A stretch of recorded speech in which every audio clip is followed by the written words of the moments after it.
اگر آپ ادبی دنیا کے کام کو پسند کرتے ہیں تو پلیز ہمارے پروجیکٹس کو اسپانسر کریں یا پھر ہمارا منتھلی یا اینول پیڈ سبسکرپشن لیں۔ آپ نیچے دی ہوئی اکاؤنٹ ڈیٹیلز کے ذریعے ہماری مدد کر سکتے ہیں۔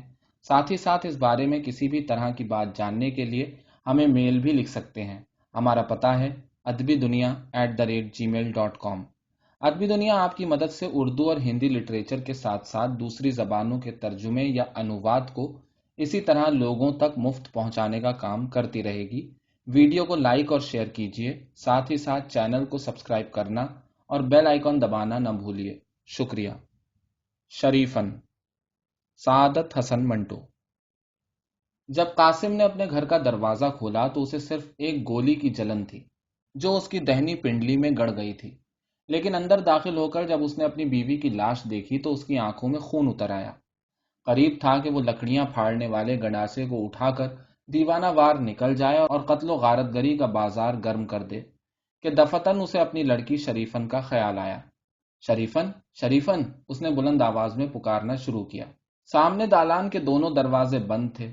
قاسم نے سوچا شاید ڈر کے مارے اندر چھپ گئی ہوگی، چنانچہ وہ اس طرف بڑھا اور درس کے ساتھ منہ لگا کر کہا، شریفن، شریفن، میں ہوں تمہارا باپ۔ مگر اندر سے کوئی جواب نہ آیا۔ قاسم نے دونوں ہاتھوں سے کواڑ کو دھکا دیا، پٹ کھلے اور وہ اوندھے منہ دالان میں گر پڑا۔ سنبھل کر جب اس نے اٹھنا چاہا تو اسے محسوس ہوا کہ وہ کسی قاسم چیخ کے ساتھ بیٹھا۔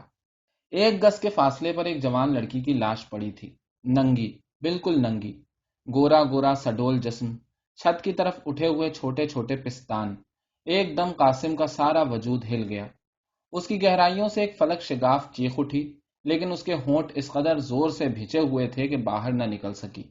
اس کی آنکھیں خود بخود بند ہو گئی تھیں، پھر بھی اس نے دونوں ہاتھوں سے اپنا چہرہ ڈھانپ لیا۔ مردہ سی آواز اس کے منہ سے نکلی، شریفن، اور اس کی آنکھیں بند کر کے دالان میں ادھر ادھر ہاتھ مار کر کچھ کپڑے اٹھائے اور انہیں شریفن کی لاش پر گرا کر وہ یہ دیکھے بغیر ہی باہر نکل گیا کہ وہ اس سے کچھ دور گرے تھے۔ باہر نکل کر اس نے اپنی بیوی کی لاش نہ دیکھی۔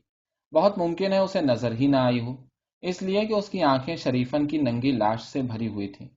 اس نے کونے میں پڑا ہوا لکڑیاں پھاڑنے والا گنڈاسا اٹھایا اور گھر سے باہر نکل گیا۔ قاسم کی داہنی پنڈلی میں گولی گڑی ہوئی تھی۔ اس کا احساس گھر کے اندر داخل ہوتے ہی اس کے دل و دماغ سے محو ہو گیا تھا۔ اس کی وفادار پیاری بیوی ہلاک ہو چکی تھی۔ اس کا صدمہ بھی اس کے ذہن کے کسی گوشے میں موجود نہیں تھا۔ بار بار اس کی آنکھوں کے سامنے ایک ہی تصویر آتی تھی، شریفن کی، ننگی شریفن کی، اور وہ نیزے کی انی بن بن کر اس کی آنکھوں کو چھیدتی ہوئی اس کی روح میں بھی شگاف ڈال دیتی۔ گنڈاسا ہاتھ میں لیے قاسم سنسان بازاروں میں ابلتے ہوئے لاوے کی طرح بہتا چلا جا رہا تھا۔ چوک کے پاس اس کی مٹ بھیڑ ایک سکھ سے ہوئی، بڑا کڑیل جوان تھا، لیکن قاسم نے کچھ ایسے بیتوکے پن سے حملہ کیا اور ایسا بھرپور ہاتھ مارا کہ وہ تیز طوفان میں اکھڑے ہوئے درخت کی طرح زمین پر آ رہا۔ قاسم کی رگوں میں اس کا خون اور زیادہ گرم ہو گیا اور بجنے لگا، تڑ تڑ تڑ تڑ، جیسے جوش کھاتے ہوئے تیل پر پانی کا ہلکا سا چھینٹا پڑ جائے۔ دور سڑک کے اس پار اسے چند آدمی نظر آئے۔ تیر کی طرح وہ ان کی طرف بڑھا۔ اسے دیکھ کر ان لوگوں نے ہر ہر مہادیو کے نعرے لگائے۔ قاسم نے جواب میں اپنا نعرہ لگانے کے بجائے انہیں ماں باپ کی موٹی موٹی گالیاں دیں اور گنڈاسا تانے ان میں گھس گیا۔ چند منٹوں ہی کے اندر 3 لاشیں سڑک پر تڑپ رہی تھیں۔ دوسرے بھاگ گئے، لیکن قاسم کا گنڈاسا دیر تک ہوا میں چلتا رہا۔ اصل میں اس کی آنکھیں بند تھیں۔ گنڈاسا گھماتے گھماتے وہ ایک لاش کے ساتھ ٹکرایا اور گر پڑا۔ اس نے سوچا کہ شاید اسے گرا لیا گیا ہے، چنانچہ اس نے گندی گندی گالیاں دے کر چلانا شروع کیا، مار ڈالو مجھے، مار ڈالو مجھے۔ لیکن جب کوئی ہاتھ اسے گردن پر محسوس نہ ہوا اور کوئی ضرب اس کے بدن پر نہ پڑی تو اس نے اپنی آنکھیں کھولیں اور دیکھا کہ سڑک پر 3 لاشوں اور اس کے سوا کوئی بھی نہیں تھا۔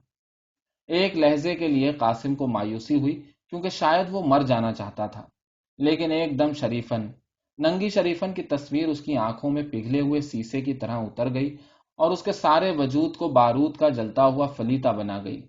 وہ فوراً اٹھا، ہاتھ میں گنڈاسا لیا اور پھر کھولتے ہوئے لاوے کی طرح سڑک پر بہنے لگا۔ جتنے بازار قاسم نے طے کیے سب خالی تھے۔ ایک گلی میں وہ داخل ہوا، لیکن اس میں سب مسلمان تھے۔ اس کو بہت کوفت ہوئی، چنانچہ اس نے اپنے لاوے کا رخ دوسری طرف پھیر دیا۔ ایک بازار میں پہنچ کر اس نے اپنا گنڈاسا اونچا ہوا میں لہرایا اور ماں بہن کی گالیاں اگلنا شروع کی۔ لیکن ایک دن اسے بہت ہی تکلیف دہ احساس ہوا کہ اب تک وہ صرف ماں بہن کی ہی گالیاں دیتا رہا تھا۔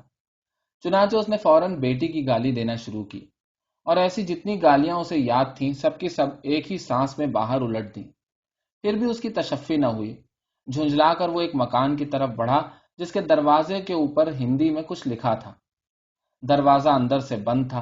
قاسم نے دیوانہ وار گنڈاسا چلانا شروع کیا۔ تھوڑی ہی دیر میں دونوں کواڑ ریزہ ریزہ ہو گئے۔ قاسم اندر داخل ہوا۔ چھوٹا سا گھر تھا۔ قاسم نے اپنے سوکھے ہوئے حلق پر زور دے کر پھر گالیاں بکنا شروع کی۔ باہر نکلو، باہر نکلو۔ سامنے دالان کے دروازے میں چرچراہٹ پیدا ہوئی۔ قاسم اپنے سوکھے ہوئے حلق پر زور دے کر گالیاں دیتا رہا۔ دروازہ کھلا۔ ایک لڑکی نمودار ہوئی۔ قاسم کے ہونٹ بھنج گئے۔ گرج کر اس نے پوچھا، کون ہو تم؟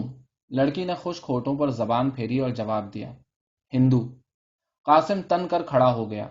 شعلہ بار آنکھوں سے اس نے لڑکی کی طرف دیکھا جس کی عمر 14 یا 15 برس کی تھی، اور ہاتھ سے گنڈاسا گرا دیا۔ پھر وہ عقاب کی طرح جھپٹا اور اس لڑکی کو دھکیل کر اندر دالان میں لے گیا۔ دونوں ہاتھوں سے اس نے دیوانہ وار کپڑے نوچنے شروع کیے۔ دھجیاں اور چندیاں یوں اڑنے لگی جیسے کوئی روئی دھنک رہا ہے۔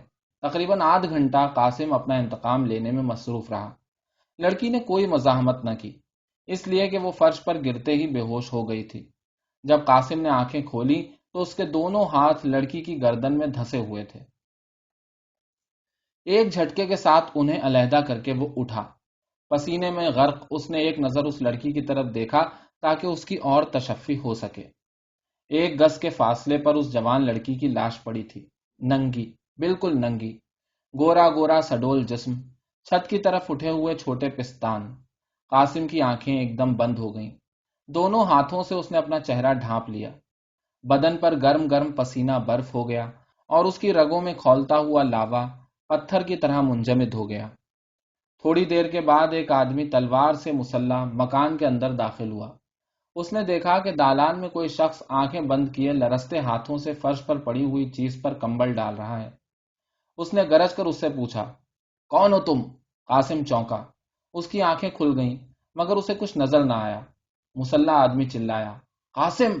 قاسم ایک بار پھر چونکا۔ اس نے اپنے سے کچھ دور کھڑے آدمی کو پہچاننے کی کوشش کی مگر اس کی آنکھوں نے اس کی کوئی مدد نہ کی۔ مسلح آدمی نے گھبراتے ہوئے لہجے میں پوچھا، کیا کر رہے ہو تم یہاں؟ قاسم نے لرزتے ہوئے ہاتھ سے فرش پر پڑے ہوئے کمبل کی طرف اشارہ کیا اور کھوکھلی آواز میں صرف اتنا کہا، شریفن۔ جلدی سے آگے بڑھ کر مسلح آدمی نے کمبل ہٹایا۔ ننگی لاش دیکھ کر پہلے وہ کانپا، پھر ایک دم اس نے اپنی آنکھیں بند کر لیں۔ تلوار اس کے ہاتھ سے گر پڑی۔ آنکھوں پر ہاتھ رکھ کر وہ بملا بملا کہتا لڑکھڑاتے ہوئے قدموں سے باہر نکل گیا۔